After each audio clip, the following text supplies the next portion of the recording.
Hi అండి, ఈరోజు మనం సుజీ రవ్వతో ఆవిరి వడియాలు అయితే పెట్టుకుందాం. నేనైతే ఈ గ్లాస్ సుజీ రవ్వ అయితే తీసుకున్నానండి. అలాగే 4 పచ్చిమిరపకాయలు కూడా తీసుకున్నాను. 1 స్పూన్ మైదా పిండి కూడా తీసుకొని ఈ రెండింటిని కలిపి మనం మంచిగా మిక్సీ చేసుకోవాలి. ఈ విధంగా పిండిలాగా వచ్చేలాగా చేసుకోవాలన్నమాట.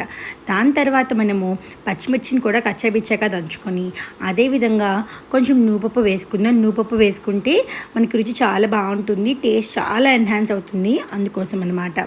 అదేవిధంగా మనం ఇప్పుడు ఎంతైతే సుజీ రవ్వ తీసుకున్నామో అదే గ్లాస్తో మనము ఇక్కడ వచ్చేటప్పటికి మనం వాటర్ తీసుకోవాలండి. అందులో కొంచెం ఉప్పు వేసుకొని పిండిక కన్సిస్టెన్సీ ఈ విధంగా వచ్చేలా కలుపుకోవాలి. ఈ నీళ్ళు అనేవి మనకి అకార్డింగ్ టు నూక బట్టి ఉంటుందండి. మనం దాని ద్వారా వేసుకోవాలి. పిండి కన్సిస్టెన్సీ మీకు చూపిస్తున్నట్టుగా ఉండాలన్నమాట. దాని తర్వాత ఒక మూకుడు పెట్టుకొని స్టాండ్ పెట్టుకోవాలి. స్టాండ్ పెట్టుకొని ఈ విధంగా చిన్న చిన్న ప్లేట్స్ తీసుకొని మీరు ఎందులో అయితే వేయాలనుకుంటున్నారో